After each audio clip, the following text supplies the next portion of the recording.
Hey YouTube, what's going on? Snowflakey's Emos here today with another deck profile. Today I'm bringing an update to my Counter Fairy deck. This is specifically my Horn of Heaven Harvest Angel of Doom variant. So Harvest Angel of Doom is another Counter Fairy card we were given in Cybernetic Access, and it is of course another Pendulum monster like Guarding Ariadne, allowing us to finally complete the Pendulum scale in this deck within the archetype, and has cool effects that support the classic Horn of Heaven and Black Horn of Heaven, two classic Yu-Gi-Oh counter traps. So with that said, let's get into the cards.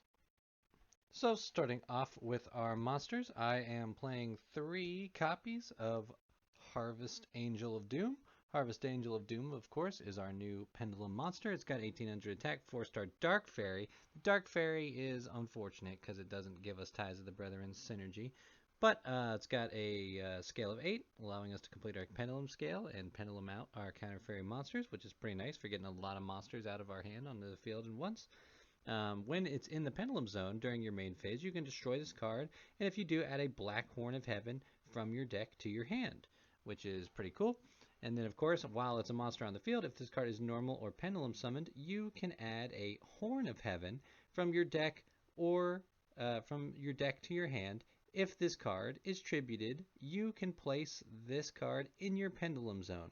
You can only use each effect of the Harvest Angel of Doom once per turn. So that's pretty nice. You summon it, you get Horn of Heaven. Horn of Heaven requires a tribute to negate a summon, so you can just tribute off your Harvest Angel, put it in the Pendulum Zone where you can use it to make a Pendulum scale, do a Pendulum summon, and then of course destroy it to add a Black Horn of Heaven from the deck to your hand and be able to negate a special summon.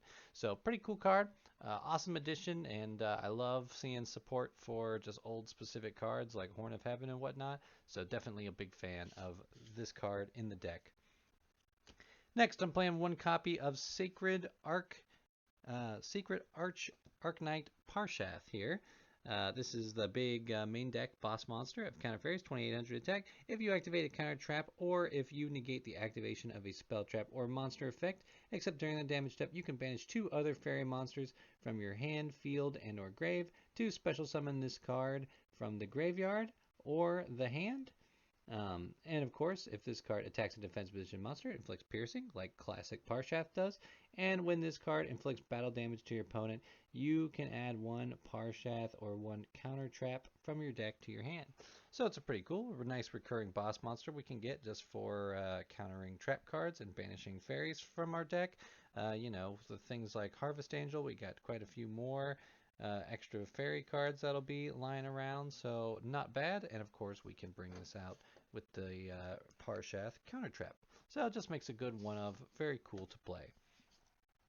Next up, 3 of the classic Bountiful Artemis, 1600 Light Fairy with a pretty simple effect. When a counter trap is activated, after it resolves, you can draw a card, which is pretty sweet. It's not a hard once per turn, so multiple Bountiful Artemises can draw you multiple cards, and just allows us to reload the counter traps that we played, so we can set a whole new slew of them on our next turn. Great card. Next, I'm playing 3 of Guiding Ariadne. This is our first Pendulum monster that we got for Counter Fairies. Has the scale of 3, so the 3 and 8 allows us to summon 4, 5, 6, and 7s off the Pendulum, which is pretty great. And so when it's in the Pendulum Zone, you do not have to pay life points to activate counter trap cards, or you don't have to discard to activate counter trap cards. So that's really good, makes a lot of our counter traps a lot stronger. And if this card is destroyed by battle or card effect, you can reveal 3 counter traps from your deck. Your opponent chooses one of them, and if so, the rest are shuffled and put back into the deck. 1700 attack is not bad too, and you know, being a level 4 light fairy means we can use it to use Ties of the Brethren and bring out other cards. Definitely a great card. Next, I'm playing 1 Minerva Scholar of the Sky, 4-star light fairy. It's got 1700 attack, but when a counter trap card is activated, you gain 500 attack, and you can continuously do that. This card's really nice because it's a easily accessible beater in the deck, which the deck definitely needs because you can get walled by large attacks if you don't have Parshath out. And you know, you let Minerva get a bunch of attack power, and it gets really good. Next, I'm playing 1 Power Angel Valkyria. Pretty cool card, level 4 Light Fairy. If you negate the activation of a spell trap or monster effect, you can add a Light Fairy monster from your deck to your hand. This card is great because it's like a Bountiful Artemis that only searches a fairy and unfortunately does have a hard once per turn. But this card is very handy because if we have this and we have not got Guiding Ariadne yet, we can use its effect to search Guiding Ariadne, so then we can play it next turn and make sure we're not paying the cost of our counter traps, which gives us a lot more advantage. Just another great card to have in the deck. Next, I'm playing one copy of Barrier Statue of the Heavens. Really powerful win con, a level 4 Light Fairy that we can bring out with Ties of the Brethren. It doesn't let either player special summon monsters except for light monsters. Well, we're playing light monsters except for the the Harvest Angel of Doom. And of course, we're not really special summoning that, so definitely worth bringing out. And we'll just hose a lot of matchups. And, natural card to play in this deck, pull off of Ties of the Brethren. And last, I'm playing one copy of Honest, namely to protect that Barrier Statue of the Heavens or Bountiful Artemis from getting run over by battle, because both don't have insanely high attacks. You can bring it off of Ties of the Brethren because it's a level 4 Light Fairy. Use its effect to put it back in the hand. And of course, this card, when your light monster does battle with an opponent's monster, you can discard this card and your monster gains attack equal to the attack of the monster it's battling. So it pretty much means you always win by battle by whatever your attack power is, and that makes it awesome. That is it for the monsters. Next, going into the spells, I am playing 3 copies of Ties of the Brethren. Really great spell card for this deck. We can pay 2,000 life points to target a level 4 or lower monster we control, and we can special summon 2 monsters from our deck with different names, but the same attribute, level, and type. So most of our cards being level 4 Light Fairies gives us a lot of targets to pull out. And, we have a lot of different names in here. Power Angel, Minerva, Barrier Statue, Honest, Ariadne, Bountiful Artemis. So whichever one we have, we definitely want to pull out the others. Barrier Statue of the Heavens tends to be one of the best ones with Honest. And, of course, a Bountiful Artemis if we haven't got him yet. Those are the ones you usually want to see most. Now, of course, we can't do our battle phase this turn, and we can't do any other monster special summons, but not a big deal. This card's very powerful. We want to see it in our opener. Next, I'm playing one copy of Moon Mirror Shield. Just a nice little spell to add to this deck. Moon Mirror Shield is an equipped spell that basically says when our monster when our monster does battle with an opponent's monster, its attack and defense become equal to either the attack or defense, whichever is higher of what it's battling, plus 100. So basically, Moon Mirror Shield means we will always win a battle with another monster by 100.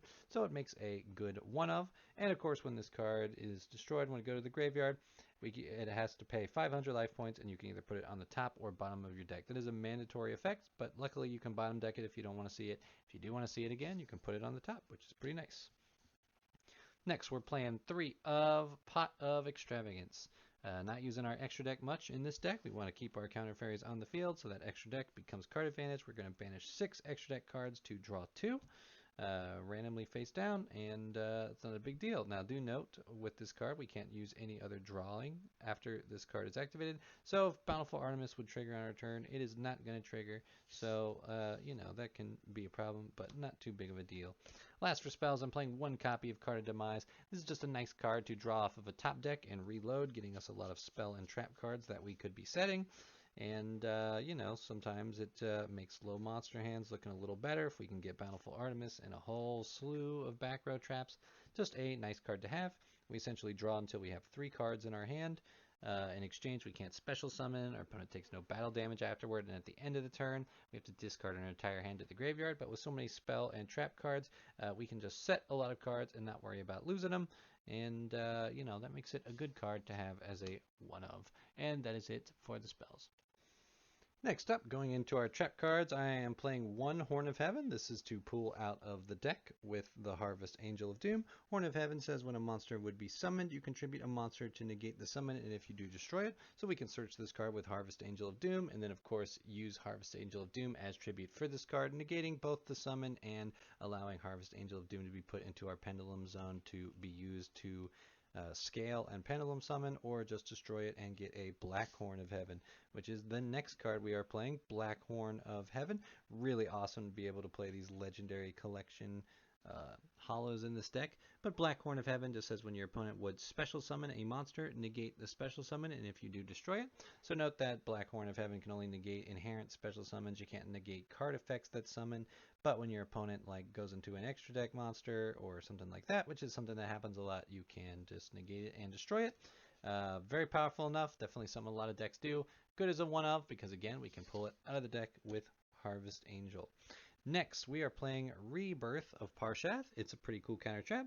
It says when a spell, trap, or monster effect is activated, you can reveal a counter trap in your hand. Then you can discard a card and pay 1,000 life points to negate the activation. And if you do, shuffle that card into the deck.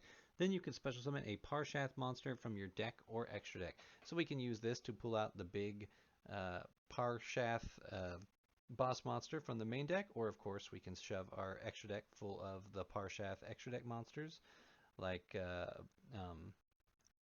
you know, the Link 3 and the Synchro. All good options to have.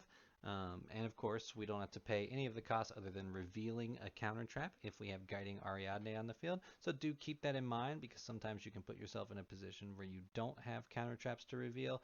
But if you play some other counter traps first, draw off of Bountiful Artemis, you're likely to see one. Or if you want to be safe, you can always just keep one in your hand. Pretty cool card that I like to have as a one of. Next up, I'm playing 3 Ultimate Providence. It's a counter trap that says when a spell, trap, or monster effect is activated, we can discard a card of the same type as the activated card. And if we do, we negate it and destroy it. You know, with Guiding Ariadne, this just becomes a free Omni Negate, so that's why we're playing it. You know, still usable if you have to discard, but definitely want to wait till Ariadne is on the field. Next up, I'm playing 2 copies of Drastic Drop-Off. Drastic Drop-Off, a bit of a dated counter trap for this deck, but I still like it a decent bit to run at 2. Maybe I should drop it to 1. But counter trap when your opponent adds a card from the deck to their hand, including drawing, they must discard one of those cards. So it's pretty nice. You can play it right on your opponent's draw phase to rip out their draw. And of course, if they are adding a card from the deck to their hand any other way, you can get them to get rid of that card too. That's pretty nice. And of course, we'll trigger Guiding our Bountiful Artemis to draw us cards. Very nice.